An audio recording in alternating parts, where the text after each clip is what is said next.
Hello. Yes. Hi. Hello, everyone. Welcome to another weekly wrap up. This is going to be all of the stuff that I read for this week, and hopefully the autofocus won't be bad because I tried to fix it and I think I found a solution, but I don't know if that solution is going to be 100% okay. And hopefully as well, the internet decides to just not die on me because that was happening before I rocked into the stream. But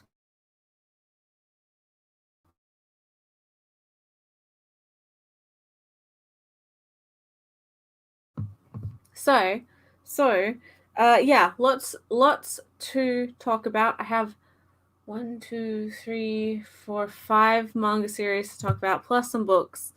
So I'm just going to get straight into it. Please don't do this, camera.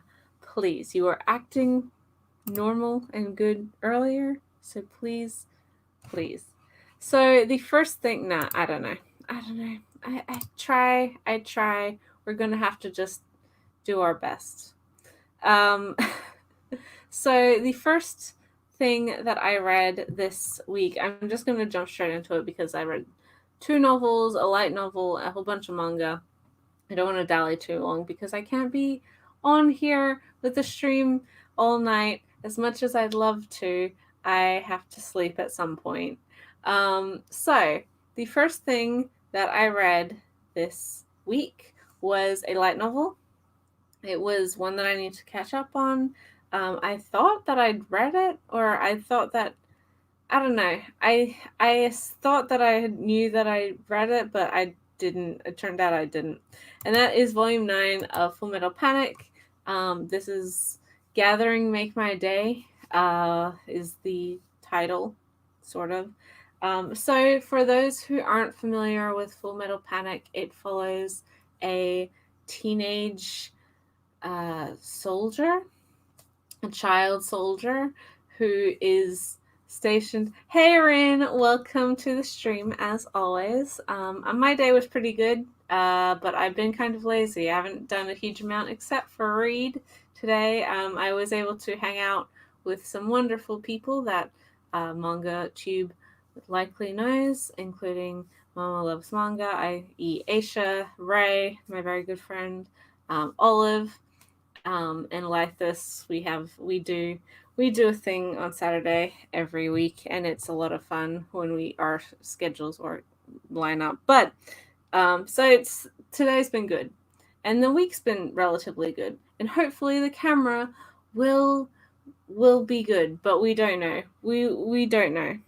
But so the first thing that I read, as I said, was Full Metal Panic Volume 9, and so you don't need to see my face when I'm talking about this. But if you're not familiar with Full Metal Panic, it is a completed light novel series in Japan. It's had a couple anime adaptations. And actually, this 9th volume is the last volume, or the last part of the series that's been adapted to anime. So the 4th season, slash third season, if you don't count Fumofu as a real season, I don't know, is this storyline and the previous book. I think it's volume 7, 8, 9, mostly, not entirely.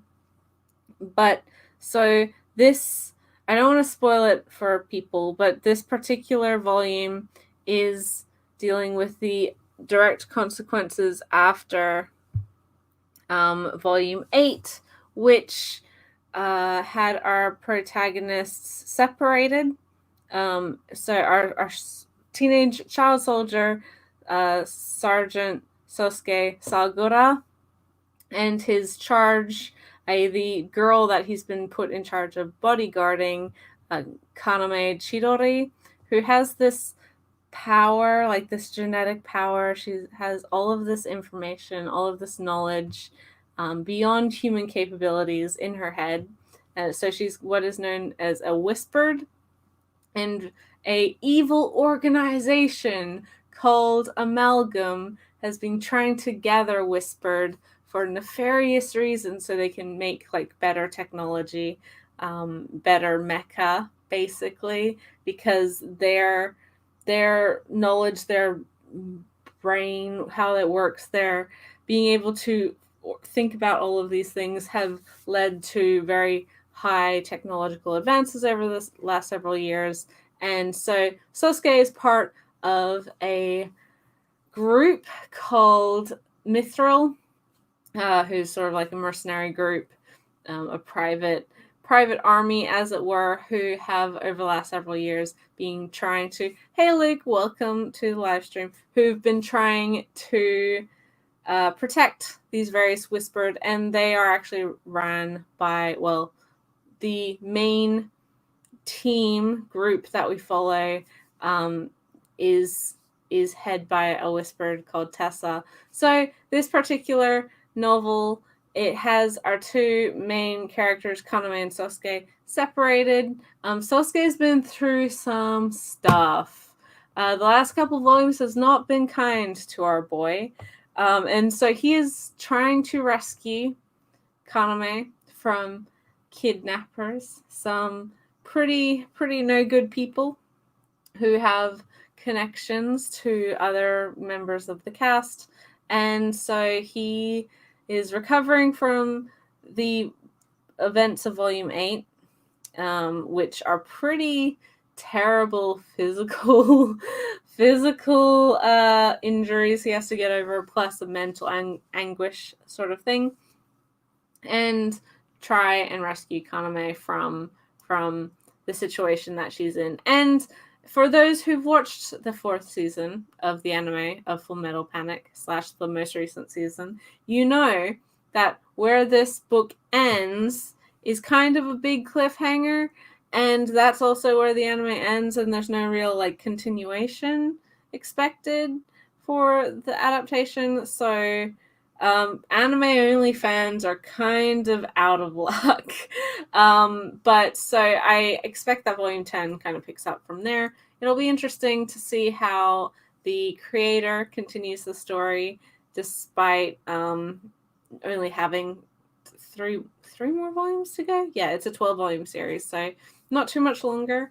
And there was kind of a big break between certain volumes and then the ending. So we'll see how things change. Hey, Ethan, welcome to the live stream, as always.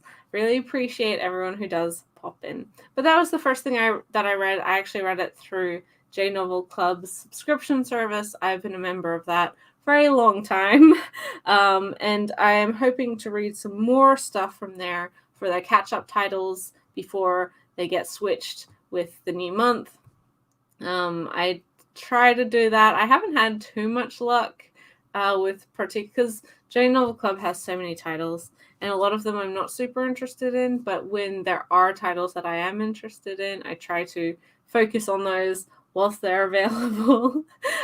Because for those who don't know, J Novel Club puts out like chapters or chunks of light novels on a regular basis. I think it's once a week until the whole book comes out, and it's there available for members to read because it's a subscription service.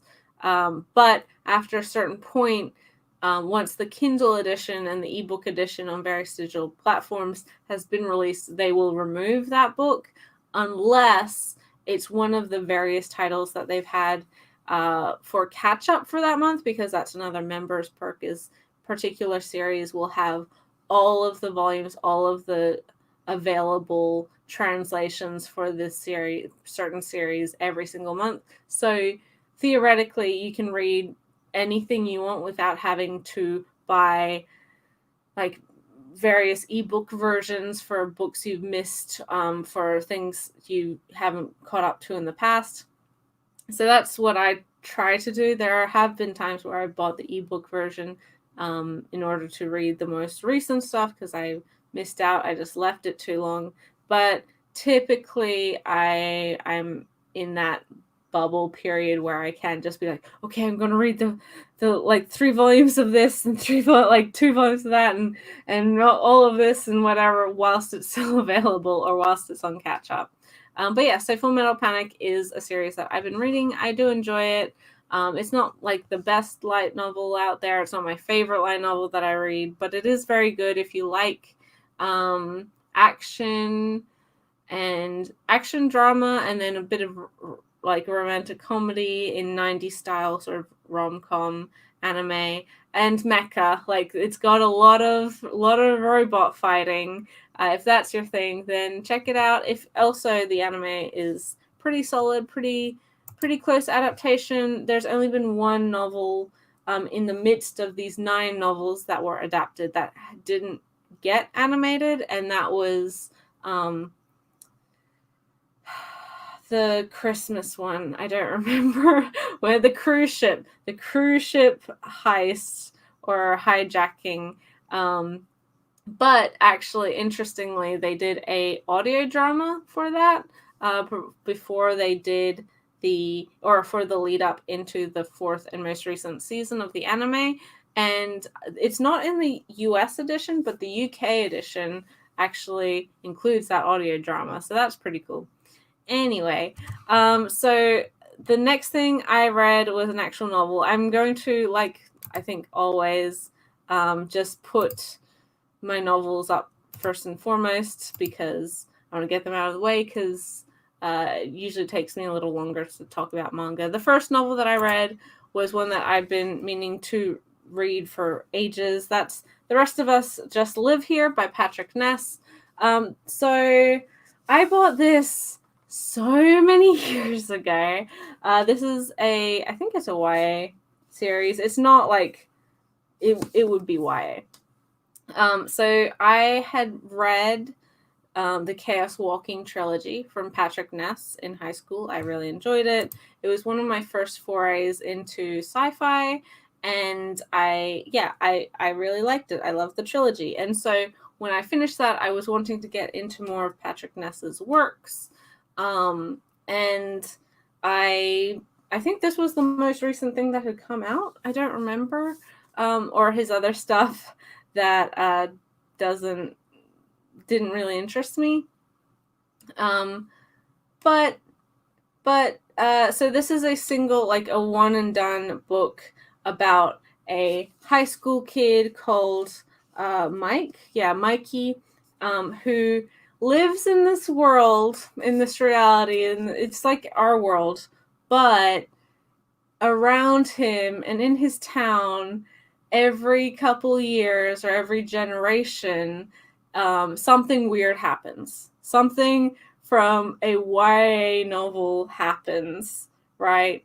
But he and a lot of, like, his life is not the protagonist's life. He's not the chosen one. He's not the one to save the world. He's not the one to fix destiny or whatever.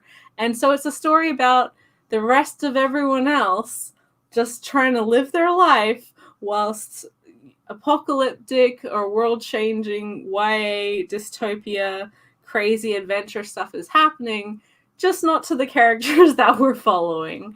So we have Mikey, who is in his final year of high school. We also have his older sister, who is also in high school with them. She was held back a year due to personal problems. There's also Jared, who is his best friend, who has kind of an interesting backstory. I think it was his grandmother was actually part of, well, his grandfather married his grandmother, obviously. That's how things work. But his grandmother was actually like a goddess because many generations ago, that was the new, like, weird thing that was happening in the town. So he has, like, some godly powers. He's able to communicate with cats. So that's pretty fun. And then we also have, what is her name? Henna? I think it's Henna, who is his like childhood friend / crush, who he's really had feelings for a really long time. but never had the guts to tell her. And her parents are pretty strict. And in the several years before, her older brother was caught up in the protagonist storyline when vampires came to their town. So he's been missing ever since.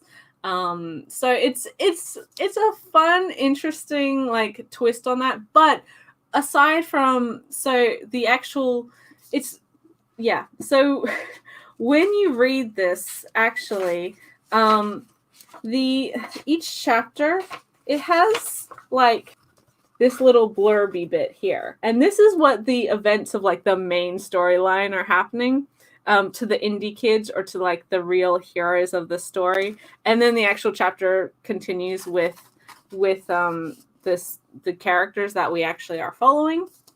So you're reading this, and we know that there's like this weird immortal alien race trying to take over the world, and all this creepy shit is happening to all of the indie, YA protagonist characters. But Mikey and his friends are just trying to survive their last year of high school and all the ups and downs that come with that. Mikey is he has a pretty bad home life. His dad is an alcoholic. His mother is a career politician. And because of the stress of his mother's life and career, it's triggered a lot of anxiety, and especially anxiety-induced OCD in him. So a lot of focus on mental health, both with him and his sister. And then there's also a new kid who's just transferred in, called Nathan, and he causes a lot of friction because not only is Mikey jealous because he thinks that Nathan is going to steal the girl and be the true protagonist or whatever, but also because he fears that he's going to get them caught up in this larger mystery. And again, his best friend Jared is struggling with his own issues. Jared's family and Mikey's family aren't close because both have parents who have run for senator, like state senator. So there's a lot of conflict there, but regardless, the two boys have always been really close friends. It's good. It's not like brilliant, but if you're looking for a interesting, pretty diverse coming of age story featuring a lot of different characters, a lot of pretty likable characters, whilst some crazy, YA novel stuff is happening in the background that doesn't really involve them. Check it out. It's not super duper long. I was able to read it in a day, and it was fun. It was fun. I don't know if I will be physically picking up any more of Patrick Ness's works. I will probably check the library before I buy any more, but I did see your comment, Rin, and that it's I actually, in saying that I have my J-Novel subscription, I don't actually follow a huge amount of series. I do follow a couple that are longer. Obviously Baccano I love with all of my heart, and that's just over 20 volumes. I think it's 22, 23 volumes. Full Metal Panic isn't super duper long when it comes to light novels, only 12 volumes. Durara is only 13 volumes. Book Girl is 8, so that might be an easier one to get into. Spice and Wolf is technically finished, technically ongoing. It finished at volume 17, but then it's had follow-up 10th anniversary volumes, so it's at 21 currently. Plus the spin-off Wolf and Parchment is another 4. Ascendance of a Bookworm is going to be just a crazy amount. It's already at like 9 volumes, I've read 7 of the volumes, which contains part 1 and part 2, but there's 9 parts to the story, and each part has more and more books. So by the end of it, it's like 36 or 40 books. It's a lot, but I love mine, and I love that series. So it is intimidating, but I find light novels just by the sheer fact that they are light novels, tend to be pretty quick reads. That's what they're written for. So it's not like you're necessarily going to spend a huge amount of time on them. But again, it's not like a must. I don't think that everyone should be reading light novels, especially if you're not really that interested in reading in general outside of comics and graphic novels and manga and stuff. It's just, and light novels aren't, they're not high literature, so they're not like super easy to, they're easy to read, but they're not like well written a lot of the time, sadly, especially with the current trend of web publishing, or publishing web novels into print editions later on via public like publishers. But yeah, anyway. Hey Aisha, welcome to the live stream. I'm still talking about novels, so you haven't missed anything too interesting. The last novel that I read, I mean, pretty typical, another Pratchett book. This is another Discworld book. Snuff. This is one of the City Watch character-focused series, following, as always, Commander Sam Vimes. This is the penultimate book of Discworld, I think, or at least the major, like, adult novels of Discworld. So this particular book follows the Vimes and his family, his wife and young son, as they go on vacation to his wife's like incredibly because his wife is a lady, like she is very well established high society, and so they go to the country manor for some fresh air, as it were. They have to drag him by his toenails to get him to take a vacation, but he goes. Whilst he's there, as he tends to find, he's looking for a crime, because he wants to just not be on vacation, but he discovers that there has been a terrible murder that has been done to frame him as a murderer, because the townspeople, there's a larger mystery in the town. Some crime has been going on, but all of these rich people don't want a policeman sniffing around and uncovering their crime, right? So a certain participant in this murders. He gets, so the whole thing happens with the local blacksmith. Vimes gets into kind of altercation with him, and he says, come. Well, the blacksmith is like, come meet me at midnight on this place. And when he gets there, no one is there, and his manservant, his butler, had gotten there a half hour earlier, and they discover that there's nobody there, but there is a lot of blood. And then the next day it is discovered that the blacksmith has just disappeared. No one knows where he is, and there is a whole lot of blood on this one hill where he was meant to meet our main character. But it's very quickly discovered that it's not human blood, it is goblin blood. And goblins are not generally in society treated as humans. In this kind of area, they're seen as vermin, despite being like sapient humanoid creatures. Like with a lot of the fantasy races in the Discworld series that Pratchett covers, I do like it because a lot of the time when you talk about fantasy racism and sci-fi racism, it's like, why don't just put on like real life racism onto fantasy creatures, because we already have those issues just with humans, and you shouldn't be like, oh yes, this is an allegory for racism against Black people or Asian people or what. No, I really appreciate that Pratchett doesn't do that. There's very like specific reasons and obvious like non-human reasons that these various fantasy races are discriminated against, and it's never done to show like be an allegory or be representative of human discrimination or discrimination against racial groups, human racial groups.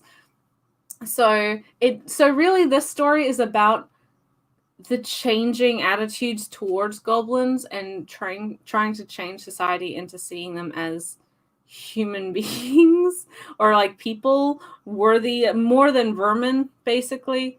It's very, very good. And obviously there's more mystery as to the larger crime and everything that's going on as well. But yeah, I mean, this is one that is at the end of the Discworld life. It's at the end of the Discworld catalog. It's not one that I would say like, oh, read this one if you're just getting into it, because you don't know these characters, you don't know the journey, the personal growth that our main character Sam Vimes has gone through over the course of the series, because he started out as a very bigoted person. He did not like a lot of the fantasy races, vampires, dwarves, werewolves, etc. And over time, he has changed his ideas and his ideals because of being exposed to those people and actually learning about them and meeting people. And it's good. And so in this book, he doesn't have that personal conflict or that inherent bigotry towards goblins that he did, say, when he was meeting vampires for the first time. It's really, really good. Anyway, yes. So Discworld, always good, very funny. Vimes, despite being a cop, is like actually a good cop. And it's a fun time. It's a fun time. To answer this question, I do think it's interesting to see like how the shift has happened with Chinese web novels and then Japanese web novels. And like I agree, I do think that the general level of Chinese web novels are better, I think, but it is also not a newer thing in China, but it's less established than the light novel space is in Japan, and thus, I mean, either way, and I don't mean to be dismissive of online publishing, absolutely not, but when you publish something online for free, whether that be original works or like fan fiction as well, there's an expectation that you are just, I mean, there are some people who want to write a novel, want to get popular, and want to, make money from this, hope that a publisher picks it up, or hopes that an editor picks it up, and thus, gain great fame. And there's a lot of really great series that have done that. Again, Ascendance of a Bookworm. I mean, Sword Art Online is sort of the original. And we're seeing that happen now with Chinese novels, or at least the English-speaking and fandoms and people outside of China becoming more aware of them. I'm sure the Chinese have always known, right? But a more outside awareness outside of China. But for Japan, I think there's just so many platforms where people can publish stuff, and it's so easy. And because the light novel industry is such a booming one currently, that publishers are always rushing to find the next big thing, which inherently means that a lot of the stuff that is being published is kind of juvenile, not necessarily well written, pretty by the numbers, and doesn't have a lot of editorial process put into it after the fact, which is fine. But a lot of light novel series I don't like, just because it's not interesting to me, or the premise is not done very well, or it's just very by the numbers. It's exactly what you expect. And that's great if that's what you want, but there's a lot of it, and there's not too much originality anymore, unfortunately. I hope that we see more English licensing light novels in the realm of older stuff before this sort of web publication bubble was happening. I'd love to see. I mean, we've gotten Full Metal Panic. That was, a actual that was published in magazines first, actually, and then combined two novels after the fact. But that tends to be how light novels were done, and that's why like stuff like Spice and Wolf and Full Metal Panic and Baccano, etc., are stronger written, because they were always meant to be for print publication. And so I hope we see more stuff of that era being licensed versus just what is the newest, hottest thing in like online on Naro and other websites in Japan. So, I'm never going to complain that we get too many light novels or that any series shouldn't be licensed versus something that I really enjoy, but I do hope we see more stuff. Like, I'd love 12 Kingdoms. I want 12 Kingdoms to be rescued. It's not super duper long, and J Novel Club has already rescued series like Full Metal Panic and Crest of the Stars. They could do it, and I would buy it. But yeah, and I think also in English markets we are seeing more validity of the light novel purchasing. Like, people buy more light novels than they ever have before. I mean, just the fact that we're getting the Niharuhi Suzumiya light novel the day of that Japan does is just kind of a testament to how much has changed since that series was first coming out in English. And that was, a hugely popular cult classic otaku favorite. And it was still a challenge for Yen Press to put that out, I think, or to kind of test the waters with that series. But yes, so I finished with my novels. I finished with light novels. I'm going to start with manga. I'm going to start with the good stuff because I read 2 really good things. And I read 3 things that I have some stuff to talk about. So first of all is continuation. Nothing really highly unexpected, but I read the most recent volume of Yen of the Dawn. This is volume 26. Well, most recent in English, of course, obviously. Oh my goodness, this wraps up the Xing arc, and the conflict and political stuff going on in this volume. And also, some stuff happens with Yona and sort of the romantic interest. Something very, very exciting. I think most people who are following this, if not everyone, will be relieved or shocked and yell like I did. I was like, oh my god, and then I tweeted about it when you read this volume, because it is very, very good. If you care about the characters, and especially the romance aspect, then this will be definitely good for you. I thought that the way the actual arc itself wrapped up pretty neatly. I found that the conflict and the Coca princesses and all of that, and then Suwon and all of this happening, and then the various clans. What are they? Are they clans? I don't remember. Aisha, we talked about this before, but we are going to be holding you to this, and you will love it. There's not too many people that I know who dislike Yona.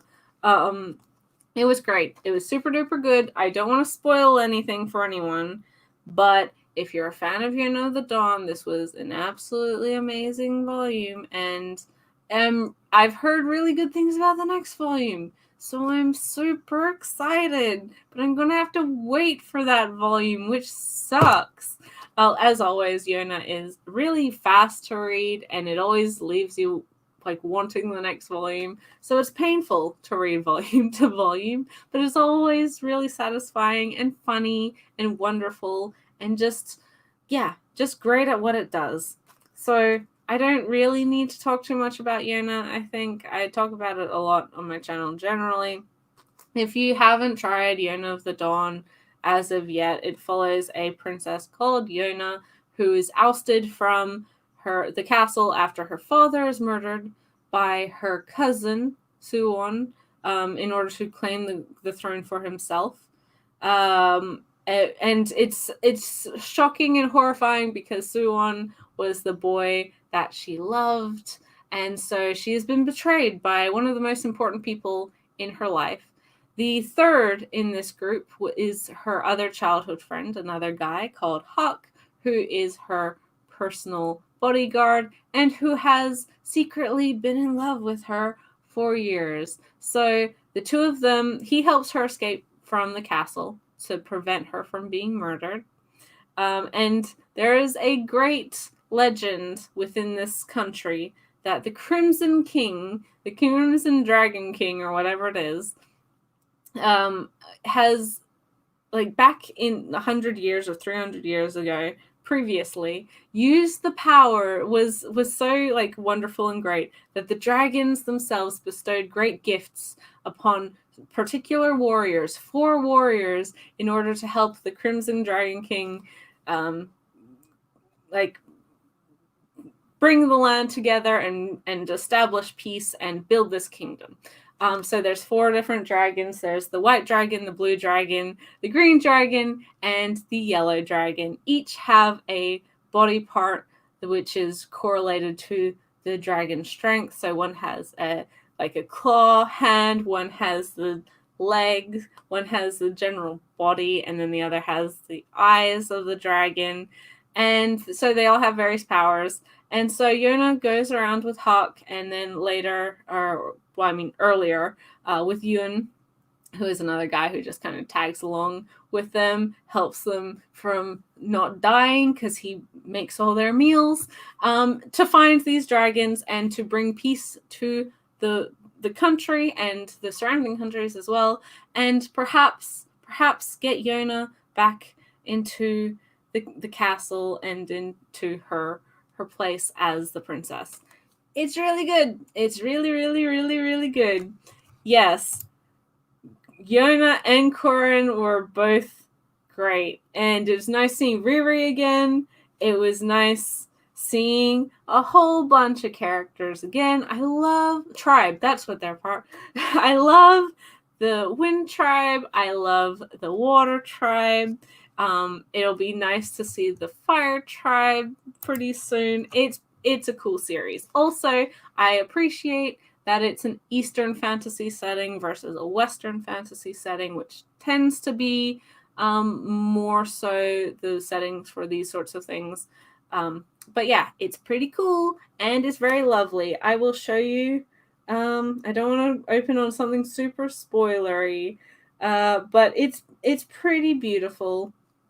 And I love the art, and yeah, Kusanagi Sensei is really great at what she does. So yeah, I read that, knew that I'd enjoy it, wasn't disappointed. Obviously, it was great. And then the other really good thing that I was kind of expecting to like, I'd heard good things about it, but I got this week and I read this week, is the one volume, Deko-Boko Sugar Days, which is a BL. So I will preemptively say that if you're not into BL, obviously don't read this. It's not your thing. But this is very much my thing. It's about 2 childhood friends who have feelings for each other, and it takes a while for them to admit it to each other, but then they do, and then they date, and then it's simple and it's straightforward and it's sweet, and longtime viewers know I'm a big sucker for childhood friends to lovers. Yeah, okay. And so the whole premise basically is that when they were kids, this guy rescued this guy from one of the big drain, like, gutters, a street gutter, because he fell in there. When they were children, he couldn't get out, so he pulled him out and rescued him, and he thought this kid was a really cute girl, and so it was his first love. But pretty immediately after he walked this kid home and helped them out of the drain, it's like, oh yes, actually he's a boy. And then he's like, oh no, my first love ended pretty quickly. But then we know that that's not true, because actually he's loved him this whole time. But he doesn't want it to be weird. And the other guy also is like, I really admire him. And then it's not until later that he's like, wait, maybe this admiration that I feel is actually not admiration, but affection and love. And I'm like, yes, it is. It's really sweet. It's really lovely. I absolutely highly recommend it. Obviously, with Tokyo-Pop stuff, your mileage may vary on whether you want to support them. Sadly, they still are shady. Like I do not trust Tokyo-Pop just because of their history. Well, their CEO's history, and how they've screwed people over previously. But I'm not a hypocrite, and if they do license stuff that I want, I will buy it. I just really wish that they first off, like, okay, there's two options. I really wish they just didn't license the things that I wanted and other publishers did, but that's also like I don't want to begrudge them that. But what would actually be really great is if they kicked Stu Levy out and just banished him to never be seen in manga publishing again, and people really trying to like vigorously make sure that they don't screw people over, especially creators again. But moral dilemmas, and I absolutely have no issue with people who just have completely washed their hands of Tokyo-Pop, but there's too many things that they've licensed, and sadly too many like queer things, their Yuri, their BL, and even some of their other like just LGBT manga that I'm super interested in. And I'm like, why must you do this to me? Why must you make me feel like a hypocrite? But yeah, it's super duper cute. It does have some steamy things at the end. We have the full relationship here. But yeah, so it's a good time. And again, I'm a sucker for childhood friends to lovers. So if you're like me and are weak to people, best friends, smooching, then absolutely pick this up. Also, again, the art is really nice. I think this has a really cute art style. Oh, they're just so adorable, and flicking through it makes me want to read it again. It's also a really thick book. This was pretty expensive for like a single volume of manga. Yes. Yeah, the other thing they need to fix is I hate this logo. It's so ugly. And I mean, other people, it's like the actual font they use is all the same for every single one of their books. But then I'm like, but Sublime does the exact same thing. Like all of the Sublime spines, aside from some few very, very few examples, are basically the same. And I'm like, why can't you just make something that doesn't look like everything else that you put out? I don't know. But yeah, the Tokyo-Pop logo is particularly heinous. And yeah, not too fun. I feel like, because recently there's been a lot of people talking about Tokyo-Pop obviously coming back into manga, and then their recent partnership with Yaoi Crate, and how it's kind of insidious that they are using queer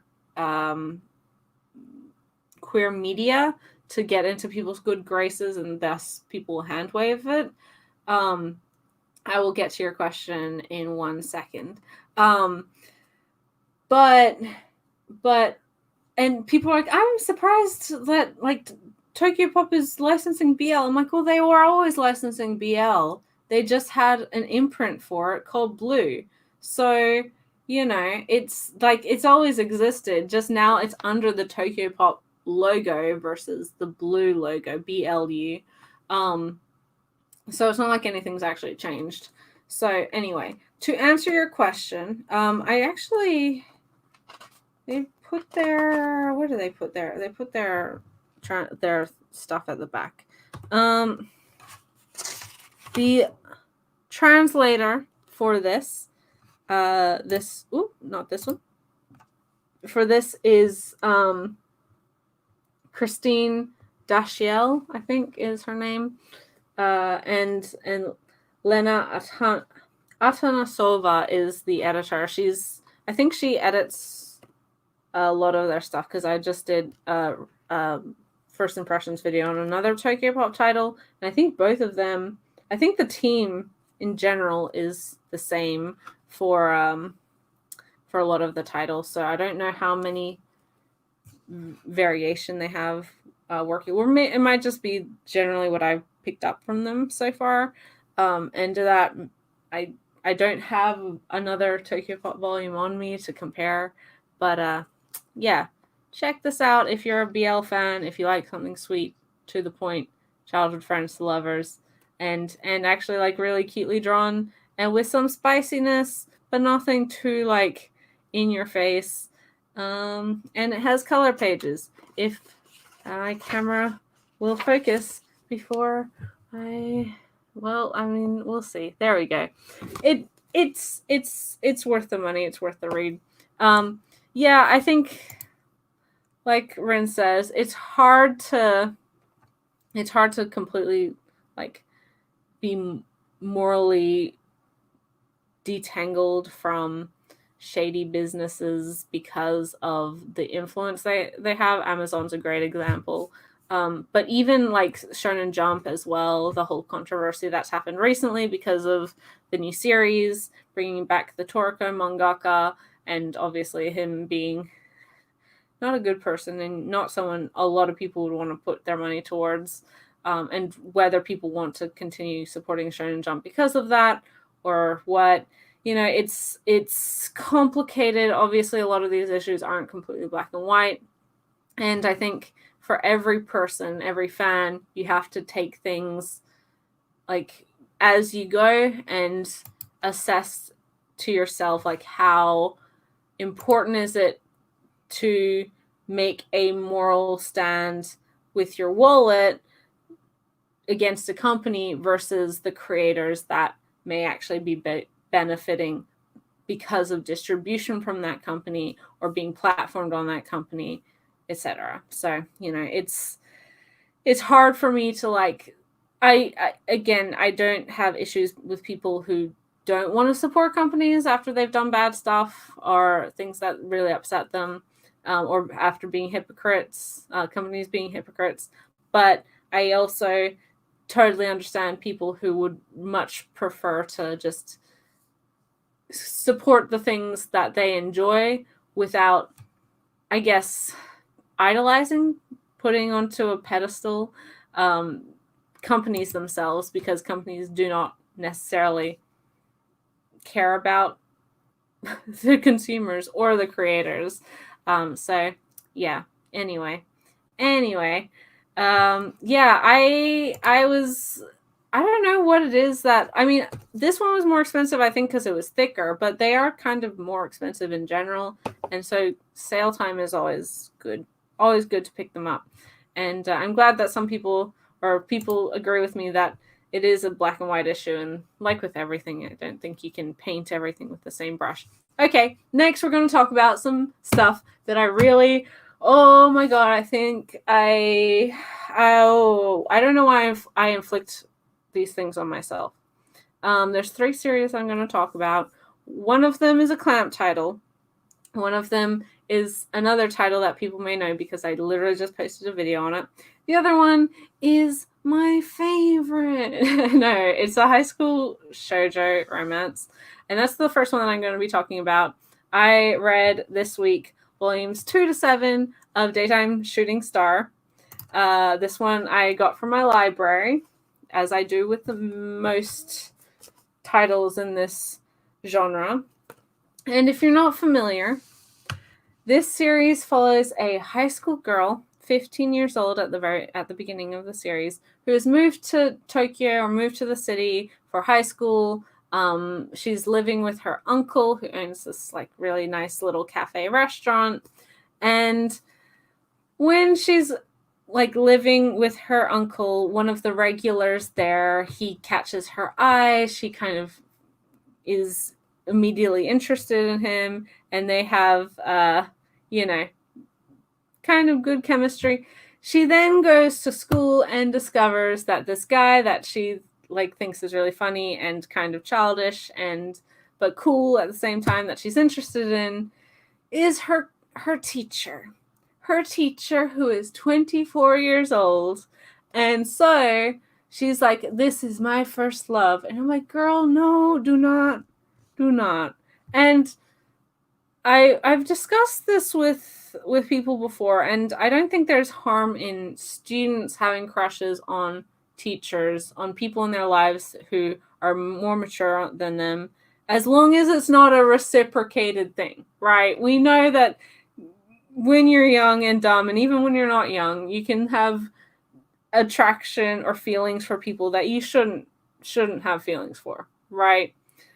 But my issue is that, and I also think that I'm pretty sure in this series the student-teacher romance isn't endgame. I don't think they end up together, but it takes way too long for the series to be yeah, it's weird. It's weird that, a 24-year-old / 25-year-old when he is later, is taking, well, not taking this girl seriously, but also having feelings for this 15 / 16-year-old girl. It's bad, it's wrong, it's gross.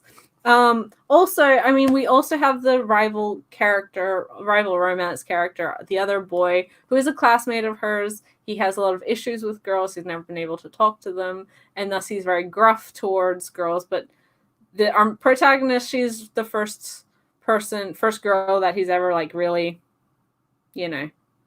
had a friendship with. And I would expect that those, he is the actual end game romance option, right? And he's actually the best character because he calls the teacher out on his shit dude, it is weird and wrong and gross, and it is not responsible for you as a teacher to be allowing this to go as far as it's going, and for you to think that it's okay to kind of be dancing around her feelings and giving her hope and all this sorts of things.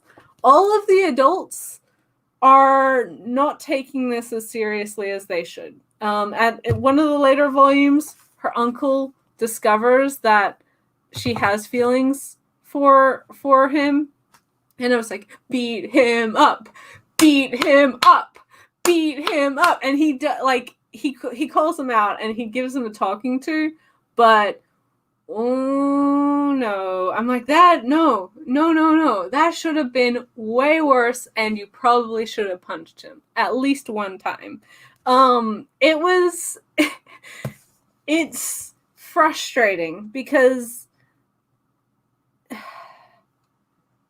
I hate how it tries to, I don't know, I just dislike that this adult man is struggling with his feelings for a teenage girl, one of his students, and rather than immediately being this isn't appropriate, I should tell her to I should shut this down completely, I should keep this distance between us because that is not appropriate, I'm her teacher and I'm the adult in this situation. He just continues to be really friendly to her and encouraging her and all of no. And it's not her fault because she's a impressionable young woman who thinks who thinks she's in love, and she's not, and especially not with her teacher. It's super gross. I do like Mamura, who is this character, who's the other, as I said, the rival character. And I like that he calls this out and is this is not appropriate and weird, and stop doing this, and you're just hurting her, and you are just, ooh, I don't know. So it was kind of going okay. In this middle part, we have some development of the Mamura relationship. We have some of the side characters have romance stuff going on, and obviously the constant struggle back and forth between this teacher and the student. And I was like, oh, I don't want this to stop encouraging this young girl to want to date you, and stop like almost kissing her or doing like, oh. There's a time where I almost kissed her. There's a time where they want this. Okay, this volume, they go to a neighboring prefecture for the first shrine visit of the new year, because they know that it's weird and not right, and people would have a problem if a 20-something-year-old and a teenage girl were dating so they didn't want to be in a place that people would recognize them, because no. And then it's like, oh, but then it snowed really hard, so they had to share a motel room. And I'm like, I hate it. I think this is 12 volumes, so I'm over halfway through the series. And, like, it's a pretty series. It's beautiful. I just really dislike the fact that, and it's not just this teacher either, right? Because he's doing dumb shit, and he absolutely should not have a teaching license if this is what he's doing, right? But then also his ex-girlfriend like totally encourages this stuff as well. And I'm like, this is not, because the teacher's 24, his ex-girlfriend is 2 or 3 years older than him. She is 27. She is my age. And she's like, oh, I guess I'm just losing to this 15-year-old. And like, this is gross. Also, I did like, and one of the ending, I think it's this volume, one of the ending author's notes, the mangaka straight up is like, yeah, all of my assistants and all my family and all my friends hate the teacher character. Like, we all fucking hate him. But, and I'm like, at least some people who are involved in this understand that this is not a good thing. And again, I don't think that the teacher-student relationship is endgame. So I also think that Miku Yamamori is aware that this is inappropriate and gross and weird.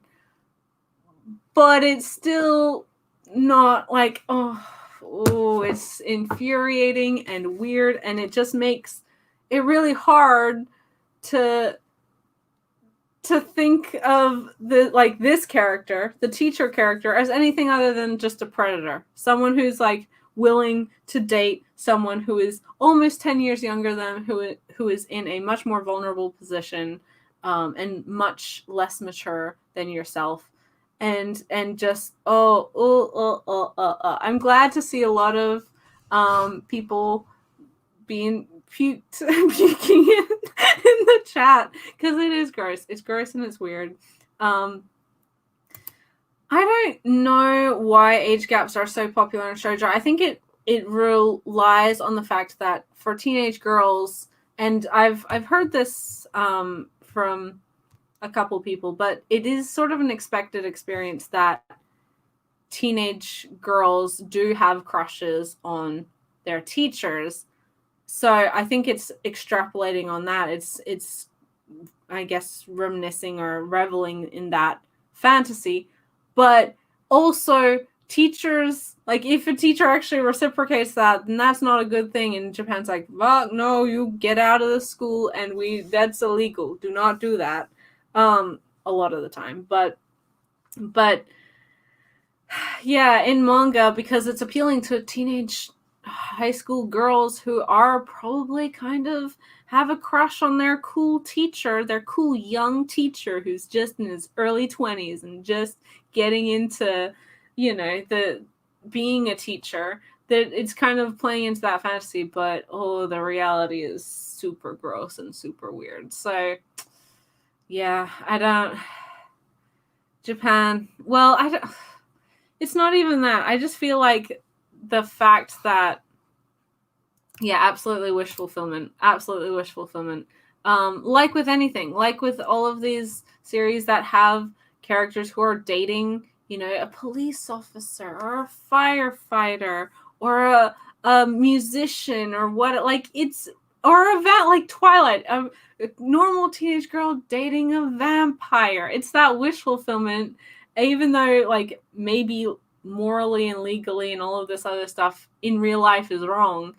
It doesn't mean that girls aren't gonna want to do that or think about that. So, daytime shooting star. This is all that my library had. I think it's 12 volumes, as I said. I think the 8th volume just came out recently, so it is pretty much up to date with what's available in English. I mean, if in many months when they get the subsequent volumes, I will probably read them. But like I would not recommend this to people unless they like student teacher ideas, or at least like flirting with those ideas, or you're super into high school romance and you don't care about age gaps or whatever. But yeah, it's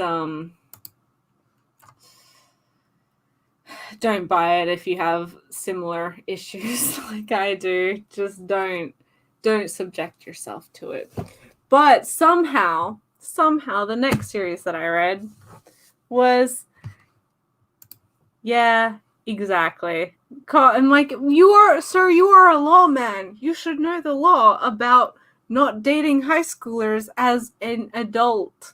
That is, oh my god, do not. No thanks. Anyway, next manga that I read,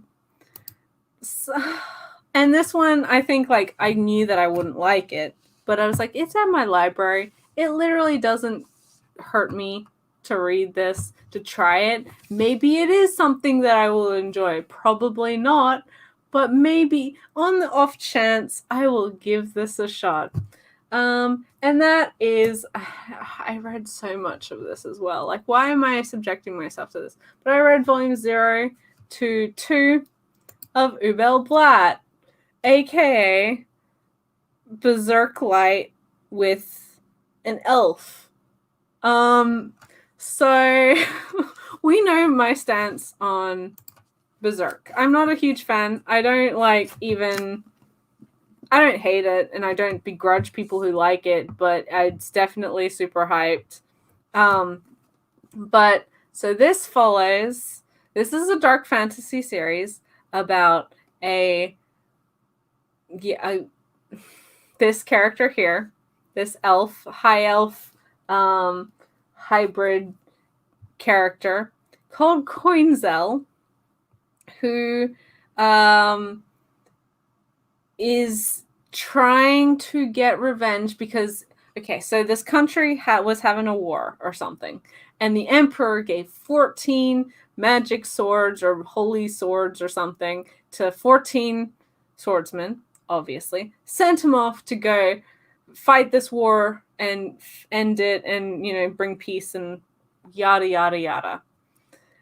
So, during this journey, 3 of these swordsmen died. They died tragically in the line of the journey of the mission. 4 of these swordsmen betrayed the group and went to the enemies and were traitorous and were evil.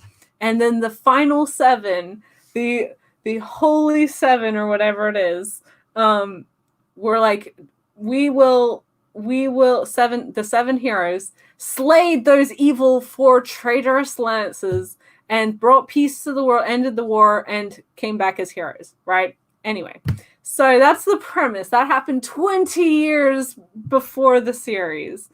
So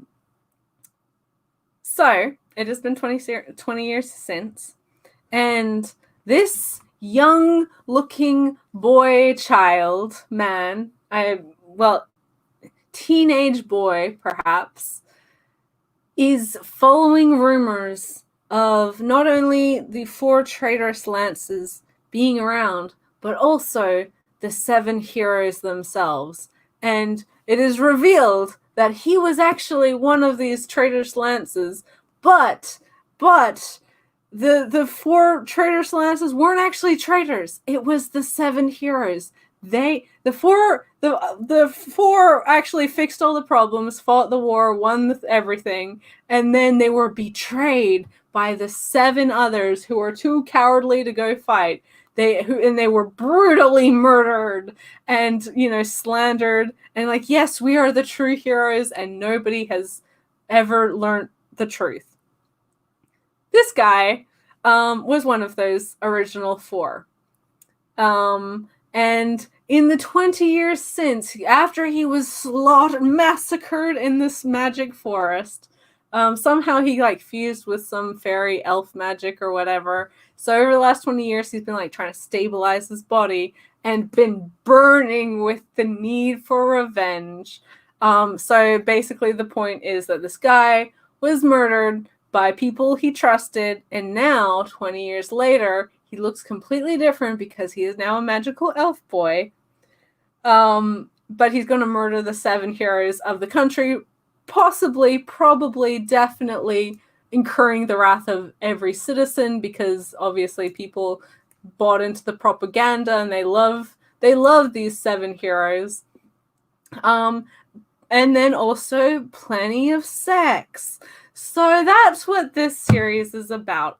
Okay, so this is volume 0, which is, all of these are 2-in-1 omnibuses, right? So this is 6 volumes, but it's actually volume 0 plus volumes 1 to 5. Volume 0 is kind of a prequel kind of establishment volume, and then the actual plot kind of jumps in. I'm going to show, okay, so this isn't an ugly or a bad looking manga. Oh, maybe not that panel. I'm trying, it's hard to find something, this first book especially, there's so much, so they're not bad swordsmen. They were brilliant swordsmen or whatever, but the four didn't expect to be betrayed. So all of a sudden they're 7 against 4, and they're overpower them, and it's we are going to take your glory. Because we are, we're basically jealous that you guys were cool enough to end this war, but we don't want to go home and everyone know that we were big coward babies that didn't actually do anything. So yeah, I think it was just because they were caught unawares. This first volume, all 3 of these volumes have sexual content, quite a bit. This first volume's the worst. And that's not, we know that when I say that, I'm not talking about I don't care if there's sex in manga. I'm not a prude. That's fine. As long as it services the story, right? This series really feels like it was written by a 14-year-old who hangs out on Reddit at I'm 14 and this is really deep, who thinks that this is the coolest shit. It's really lame and really boring and laughable. And this first volume, the first chapter, we have rape, we have forced bestiality, implied forced bestiality. We have consensual sex / fingering, which is fine, but also comes out of nowhere. I'm what the fuck? Huh? What? That escalated really quickly. But then later chapter we have sexual assault, rape on our main character by a woman though, so maybe that's fine. It's not fine, but this is what the manga believes. And then later we have more sex, don't we? Yeah, we do. We have another character. And also the lady, because this guy is just so cool and awesome that he can bang all the chicks. Pretty much every adult woman who's been introduced so far has had sex with this character. I'm but why? Especially because they all bring it to attention that he is very young looking and childlike. I'm that is creepy and weird and gross. And I know in reality, he is a 36-year-old like guy who was murdered, and he's been in the forest for 20 years as an elf. But still, you draw to attention that he is young looking, and you ladies don't give a shit. You just wanna bang this guy. And like, that is a lot.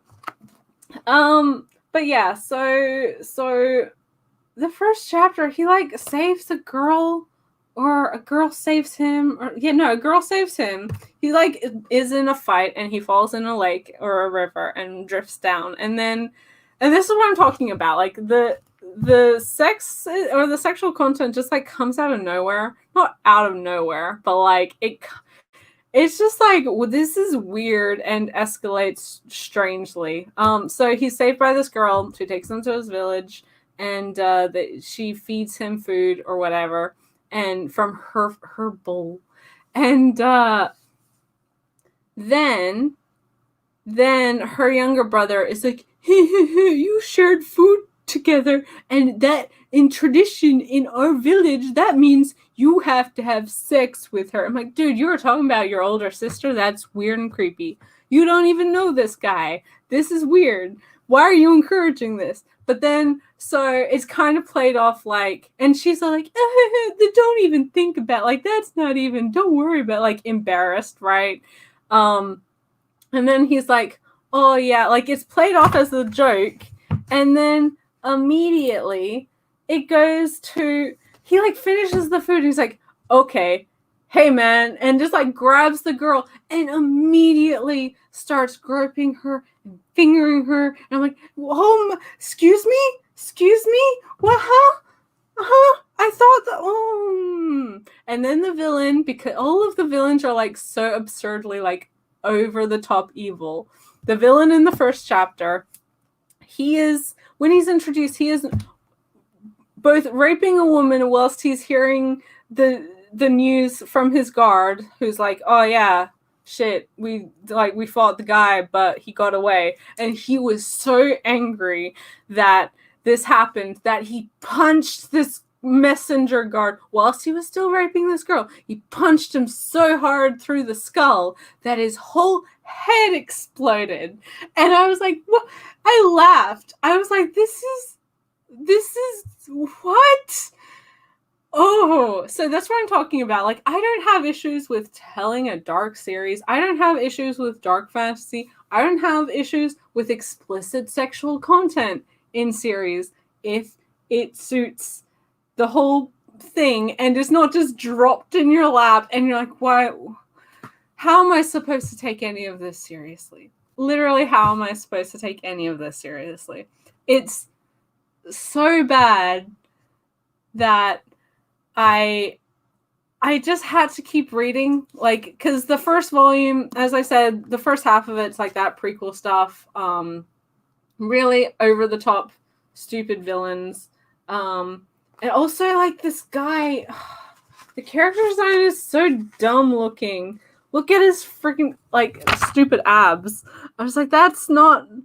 Also, everyone has like garters. Has like the stocking, like everyone's holding their boots / stockings up with garter belts and all this stuff. I'm like, oh, what if you have to pee?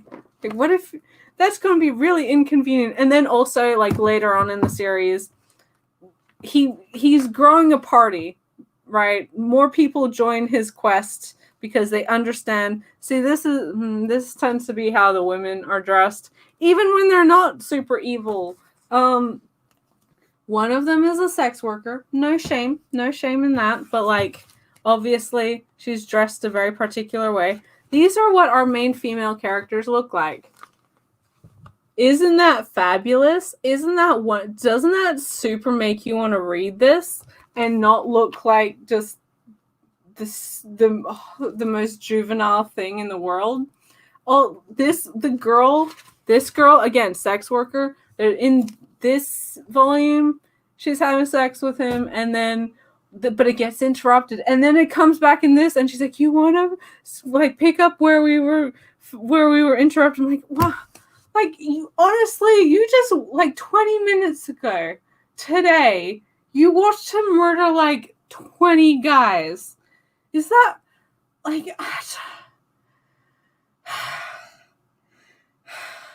so I read these because I wanted to finish what I'd borrowed.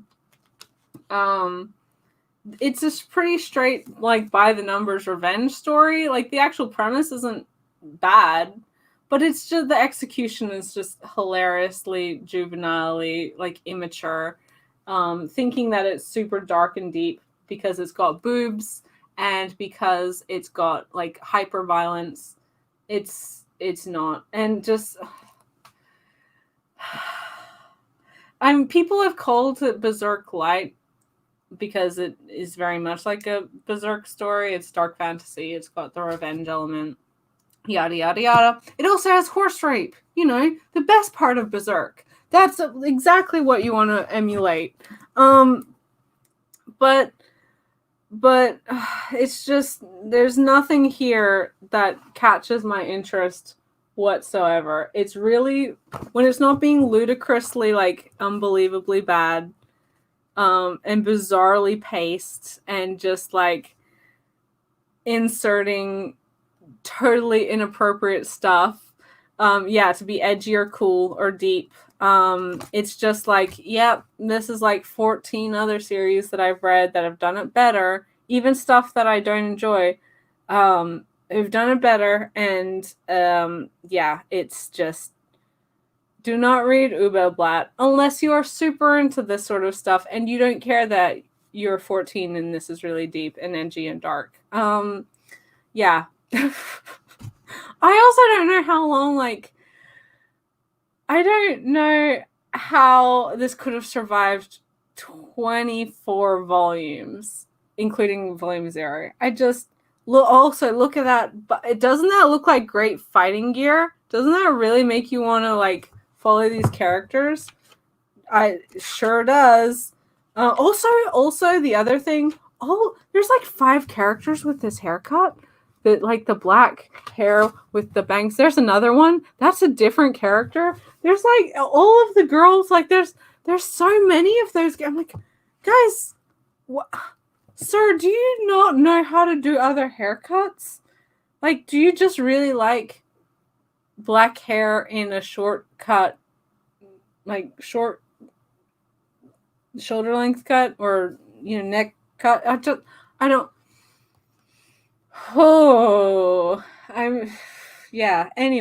Anyway, do not read Ubelblatt. It's not worth the time or the money unless you really want to spend some time doing some, I don't know, wasting your time.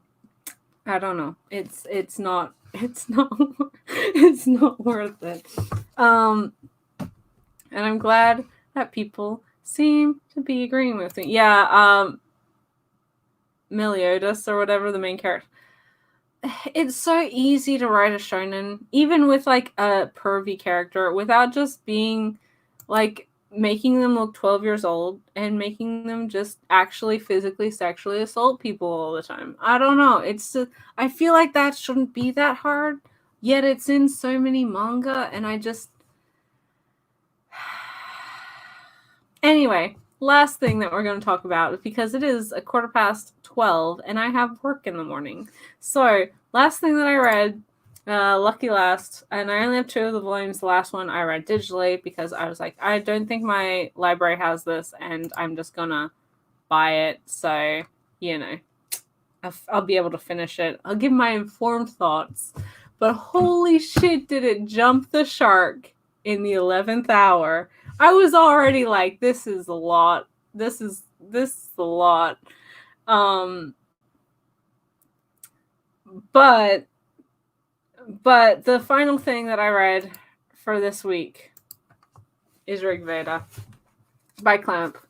We know my relationship with Clamp. I have volumes 1 and 2 from the library. As I said, I got volume 3 from digitally because I was just like, I'm just going to read it. I'm just going to finish reading it. Not spend too much time agonizing over where I can get the final copy of the last book. This is one of Clamp's earlier works, so I will say that it doesn't suffer from crossing over with every single thing that they've ever done, because literally they hadn't done very much at this point, right? So it doesn't have that issue. It still has the issue where I will read it, and I will have been reading it for an hour, and I still have no idea what's going on, because half of the time it feels like we're dropped into a scene with no context. Like we're dropped mid-sentence. I'm like, okay, that's fine. And so this is the story of various gods, I guess. And there has been a prophecy by the fortune tellers that no, he's not on the cover. No, he's not on any of the covers. Okay, what is his name? Well,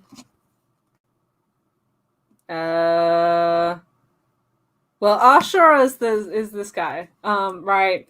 And so there's a cursed child. There's a cursed child who has been prophesied to bring upon the end of the kingdom of the gods or whatever, because he was scorned at birth, because the current king is like he's an asshole and everybody hates him, right? Pardon me, again, expelling the demons, because this is what Clamp does to me. And so there's a particular warrior, the strongest fighter in this Yasha, who's the head of this clan, strongest fighter in the fucking realm or whatever. And so he's given this prophecy. It's like, oh, if you find this baby, you'll be able to overthrow this treacherous king, and and its fate and prophecy, and gather the 6 stars of destiny of whatever. And he's like, okay. And then, but the fortune teller's like, okay, but if you do this kid may be evil, and everyone will hate you, and probably everyone will die. Do you still want to do this? And he's just like, that's fine. I don't care about the people I've known my whole life. Baby, this is what I want, right? So he rescues this baby, and this child is sweet and lovely, and truly, how can he be the child of the previous, like, I don't know, super destructive god of war or whatever? And so, yeah, the prophecy is like, we don't know if he's going to be good or evil. That's up to you. And so he does it anyway. He literally is like, who cares about my clan? I don't care about them, despite them being like the only people who care about me. Anyway, so this kid, he's like, I will protect you, child, and we need to overthrow this evil king because he's super bad. Everybody hates him. And then they go on a journey. Well, first of all, the whole clan is murdered by the as expected, by the army. They're like, holy shit, that evil baby's been resurrected or found in the forest or whatever. We gotta kill the Yasha clan. And so whilst he's away from keyboard with this kid, the whole clan is just like on fire. Everyone dies. And rather than seeing this as an opportunity to be like, holy shit, I made a terrible mistake, and maybe those warnings I should have taken seriously, he's like, this is fine. We need to do something about the evil king. He's just super bad, and all of these deaths, they're not your fault. They're my fault. I mean, they are his fault, but like, it's fine. We will get through this together, and we shall find the other 6 stars, and through that we will overthrow the government. Yay. So it's a lot of traveling around, a lot of introduction to people and like various gods. There's a musician in the main castle. And so, okay. So the main thing is that Ashura, our main character, this evil baby, he was actually the unwanted twin child of the queen. Because she's a snake. She was sleeping with both the like destruction god, like war god, whatever. I'm pretty sure she was married to him, but also then she was having an affair with the current king, who's like the thunder god, right? So she had twin boys, and she gave birth, and one each to either father, which is rare, but this is mythology, so it's fine. And when she births these children, she's like, I only need the baby for the guy that I like. Murder that other baby. I don't want to see that baby. So they take it to the forest, and she's like, kill it. And I think she thought it died, but it just got sucked into a tree for 300 years. And again, these are gods, so 300 years isn't like nothing. Anyway, so his brother is the prince, and he's really lovely. He's sweet. He's a good guy. He's nothing like his parents because his dad's a psycho. His mom's another psycho. And he's just like, I'm in love with the harp girl, and I'm just living my life. I'm pure of heart and a good kid. I'm like, you are the only character I care about. Meanwhile, whilst all the clan is burning and all shit's going wrong, this like weird angel guy, I don't remember his name. It was a stupid name. Yeah, I don't remember his name. But he's like, oh hey, just checking in. You ever hear that prophecy about the baby? And he's like, yeah, actually. Also, there's this thing about the sword. You know how your clan got a magic sword from a guy or like an angel with black wings? Isn't that weird? Yep, I'm just going to pop in like every so often to check in on how you're doing. So our main characters, they walk around. They're looking for allies in this, trying to take down the king. And so they meet the dragon god or dragon king. He's cool. Like, I liked him. There's a clan leader or girl or what, a princess, who her sister is sickly and she's a beautiful singer. And then this evil king is like, I want her to come sing at the birthday party. And so she does, and then she dies and is brutally like killed.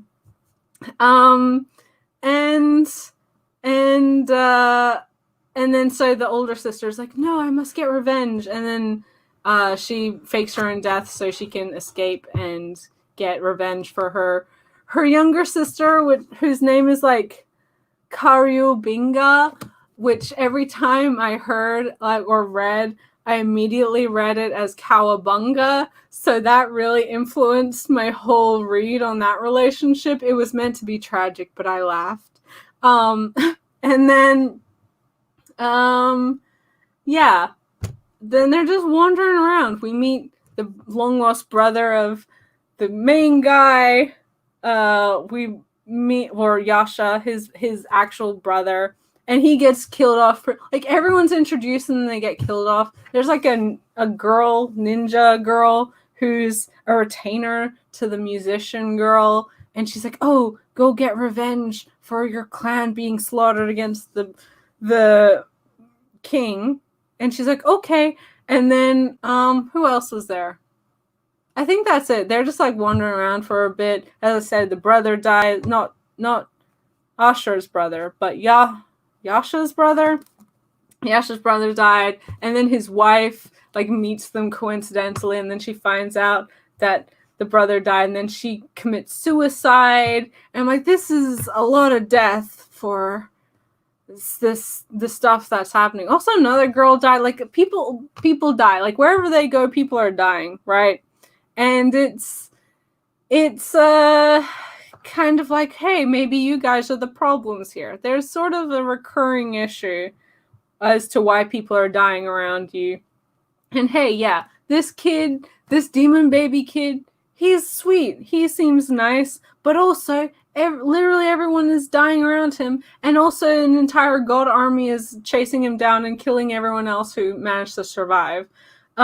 Anyway, spoilers for the series, because don't read it. So they finally make it to the kingdom. And they're like, oh my god, the 6 stars are because none of this makes sense, right? So the musician girl who like sent her ninja friend to go join the party with the demon baby, she turns out to be actually like the head of this army on the other side. So she is one of the 6 stars, but then she's also not fighting with them because she's like, I only care about strong people, and this whole time I was actually a super warrior, and I don't care that I'm in love with this ninja girl. I don't care that I was friends with all of these people. The king is strong, and therefore I will literally murder everyone I care about because the king is strong. But then I'm going to feel bad about it, so I'm going to commit suicide. I'm like, there are probably better solutions to these problems than murdering people you care about and then immediately committing suicide over guilt, right? And then, so the fate, but so we get a flashback and we find out that this evil king wasn't actually evil at all. He was just doing stuff to, so this guy, the guy who was like, oh, hey, hear about that sword legend? In fact, he was the guy who gave them that sword. He's the one with the black wings. And he's, I don't know, causing mischief because he has mommy issues. And so the whole premise, because the whole time this demon baby is like, I want to meet my mom because maybe she really loved me. Maybe she didn't throw me in the forest. And meanwhile, we know that she's a bitch and she's a snake. So, and she dies as well. Like, she dies pretty early on in the castle siege. And everyone's like, oh no, the queen. And everyone else is like, oh no, he killed his mother. And me, I'm like, yeah, I mean, she was a bitch and she didn't love him. And also she was just super bad. Like, I don't feel bad about her dying at all. Like, literally no sadness for that murder. That was fine. Completely justified with that one. But then he kills the dragon guy. I'm like, oh, that doesn't seem to make sense. And then all the other stars die. I'm like, okay, this is the whole thing was pointless. Good to know. Good to know this whole prophecy was bullshit and pointless. Because the whole thing was that the previous king who the evil king took over from, or usurped or whatever, he everybody loved him. He was a great king, but secretly he had an incest baby with his sister, which turns out to be this black-winged angel guy who's just like causing mischief, trying to like prove that destiny doesn't change or does change, or I don't know, the sins of the parents must be shown through the sins of the children. I don't see, the camera can't even handle what's going on. So basically, the whole point of this thing was because one dude had issues with his parents because they were weirdos who had an incestual relationship. And then he's like, this other kid has parental issues because his mom was going to throw him away. So therefore, he probably will relate to me and then cause the destruction of the whole thing. And I'm like, okay, like, I'm pretty sure therapy would have been a better choice. I don't inherently think that causing a military coup or uprising is the best choice when you're talking about how your parents were incestuous, or how your mom was a snake who slept with 2 guys and then threw away the baby that she didn't want. But that's just me. Like, I don't know. That just seems like an easier solution to that problem. But then, so basically, it's like, oh yeah, this evil baby child that all of the prophecies, like, we don't know if he's going to be good or bad. He's evil. Like, the badness takes over. He destroys everything. And all of the stars die. And you're like, okay, that was a waste of time. Great, we were following those characters. And then he gets sealed in a tree. Or, well, no, he stabs himself, I think, because he's going to stab Yasha, who's his father figure / the only guy who decides that this demon baby is worth it. Because the whole point is like, oh no, he proved that even unwanted children are wanted by somebody. I'm like, that again, I feel like therapy would have been a better option to figure that one out, but I don't know how the gods' health care insurance works. But so the Ashura stuck in a tree for another, like, I don't know how many years, because he got stabbed by his own sword. He's like, no, I won't kill Yasha. I will just stab myself to end all of this. Yasha is like, I will never abandon you, and just sits by the tree waiting for the guy to wake up. Meanwhile, the evil king, who has been revealed that he wasn't evil this whole time, except for he was, because he literally had people like murdered in front of other people just for the lulz, because it's like, oh, and they're like, okay, he was a treacherous king because he didn't want the 6 stars to meet up. He didn't want the prophecy to happen, to fight against fate. And I'm like, well, maybe if you were a good king, then a whole bunch of people wouldn't have wanted to overtake the throne and murder you and kick you out. Like, that may have also been an option. I don't know. Makes sense to me, but Clamp, Destiny, we gotta have a fight and an evil baby and end with the gayness. Because also, so the guy's waiting at the tree for the other guy to wake up. I say tree, it's like a weird tentacle. I don't know. There's a lot of stuff going on. As always with Clamp. And then the whole thing, this evil angel guy with parental issues is like, yes, the sins of his father trying to fight destiny means that Ashura can't have children, basically. And I'm like, well, it's fine, because it's a weird, like, father-son, but also kind of like gay relationship between these characters. So, I mean, now that we know that they literally, like, they don't even have any kind of like, they can't even have children if they wanted to. So why even hang out with girls? Like, why even hang out with girls? We can just hang out with each other forever and be in love gay family brothers, maybe father-son. I don't know. It's weird. And I don't know what. And I'm pretty sure the evil king, like, killed himself at the end of it. I'm like, what? Like, literally, what was the point of anything? Like, okay, so the cool brother, the nice brother, is now king, I assume. I don't actually know, because none of that gets wrapped up. It's just like, oh yes, one awful war. Everyone on both sides is dead, basically. The only ones who aren't is the prince and the king, who, again, like, offs himself basically immediately. And our main characters, one who isn't stuck in space-time, and the other one who's just sitting by the tree till his hair grows longer than Clamp has ever drawn hair before.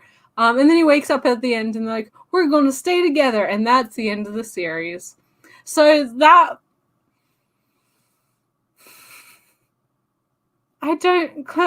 Clamp, I literally don't know what to say. If anyone listening made any sense of that explanation, I promise you I wasn't using hyperbole. I promise you I wasn't skipping over things to get through them, to make the explanation make less sense or make it sound stupider than it is. It's just literally that messy and weird, and it kind of proves to me that this has just always been what Clamp is. And anything outside of the mess and drama and weird infatuation with destiny and fate that any of their other series have ever done was a fluke, right? Because this is the shit that they wanted people to read. Yeah, and again, like, it's beautiful. It's gorgeous. It's a Clamp title. Of course it is. I will say, and I tweeted about this, I will say that the castle, this celestial godly castle, looks like a mall, like a giant Westfield mall. I don't know why it looks like that. It certainly doesn't make me think of royalty, but maybe I just don't hang out with enough rich people. I don't know. Yeah. So any character that you care about will die. Aside from the main characters, they're not bad, but they're also not, they're dumb as hell and like so many stupid decisions. Um, they killed the lesbians. They didn't kill the gays because we got to end with the gay ending, so that's fine. Um, the weird, wonderful craziness of romantic relationships is all here, and fate. You try to fight destiny, in even then, hell yeah, you're gonna fuck everything up. And you thought you were the good guys? No, you're actually the catastrophe, and everybody hates you. And everyone was right. You should have left that baby in the tree in the forest. None of this would have happened. Everyone would still be alive, and maybe you don't have your weird surrogate son to be like, oh yes, we will be together forever. But you would have your entire clan of people who you've been leading for centuries, who like care about you. Maybe just as like Ashura cares about him, but like as a baby, he was stuck in frozen like space time. It's fine. He didn't know. I'm not saying to kill the baby, but like it would have actually stopped so many issues. It would have prevented so much, and it would have stopped this story from ever being told. So yeah, Rig Veda, not exactly the greatest of Clamp series.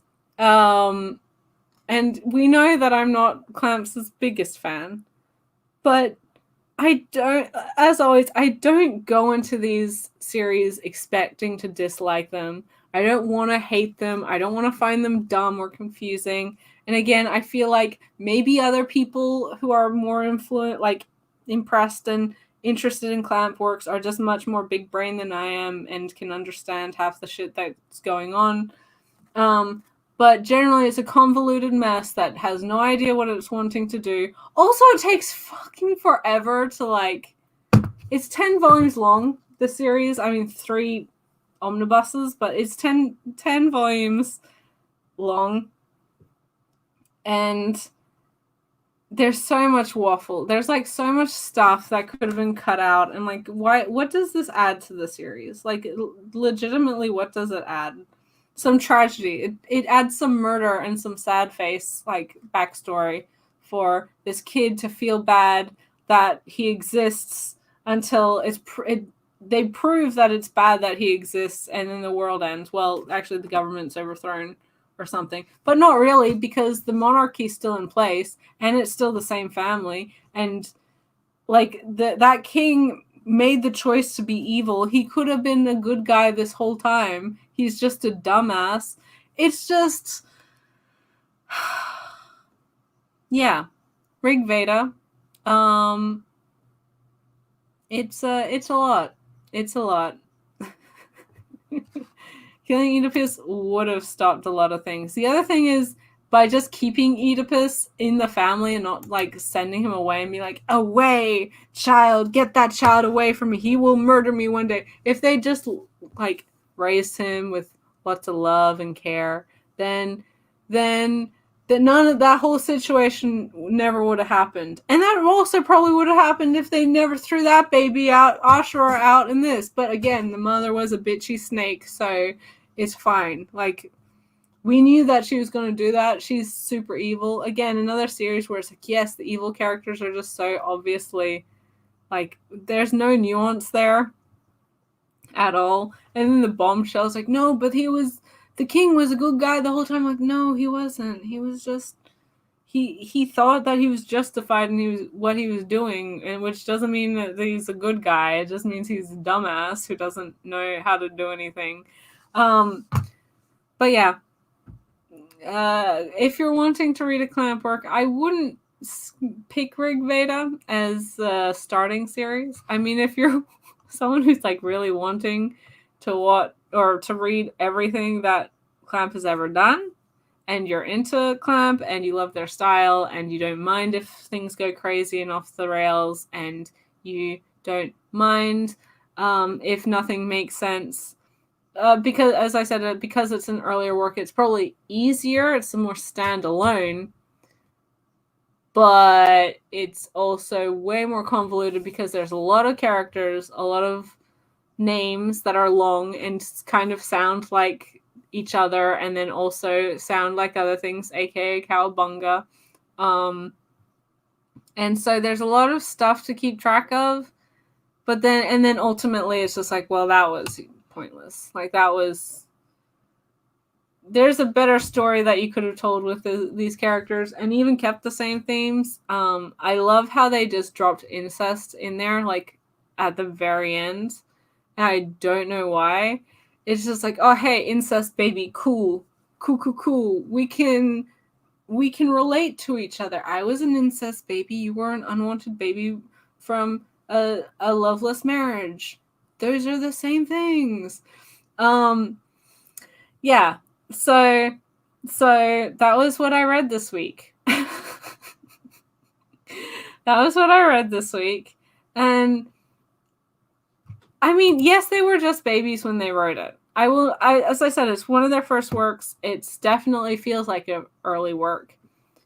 And if this was the only wild thing that they had in their catalog, that absolutely 100% yes, you grow and you get better and you learn. But then we have stuff like Tsubasa, where it's just such a clusterfuck of everything going on, and nobody knows, like, it's just too much. Too many of their series are stuff that is just a lot. It's just a lot. And we know, like, I have all of the respect for Clamp, but I do think that there's a particular nostalgia around very specific titles that have crossed over into them being renowned for all of their titles. And that's not to discredit their body of work. They've done a lot of amazing series, a lot of very popular series over the many, many years that they've been working. But I'm just going to say it. I'm just going to say that people are nostalgic for things like, whether it be Cardcaptor Sakura is the big one, but even stuff like Chobits and Holic and Tokyo Babylon /X and Magic Knight Rayearth, and they really like that. And then they're like, everything that Clamp has done is amazing, and then they forget that, like, a lot of their stuff is a little bit less than amazing. and it's an experience. But that takes another Clamp title off of my list. So I've yet to find one aside from Holic, we know this, that's, like, really actually interested me. Magic Knight Rayearth is fine. I did, like, it wasn't terrible, and it also wasn't self referencey like their later stuff. Tsubasa had an interesting idea, but just got way too caught up in itself. And we know my thoughts on Legal Drug and Drug and Drop, and Cardcaptor Sakura. Like, I'm not nostalgic for that series, and things, it's sweet. Certain things absolutely still work. A lot of things just don't work. But it is late, and I have to go sleep. Thank you guys so much for watching. I really appreciate all of you who come hang out with me and in these live streams. I know that sometimes I can get a little off tangent or a little passionate about certain titles, and especially this week. We had not one, not two, but absolutely 3 series that just made me question why I dedicate the time. And don't ask me, because I don't have an answer for you. But yeah, let me know. I mean, I love seeing all of your comments live when you guys are here. But even if you watch this after the fact, I really appreciate if you do. And I love reading your comments after the fact. Yeah. thank you guys so much for watching. I will catch you in the next video. Hopefully some titles I can more enthusiastically recommend. Yeah, I'll see you in the next video. Bye till then.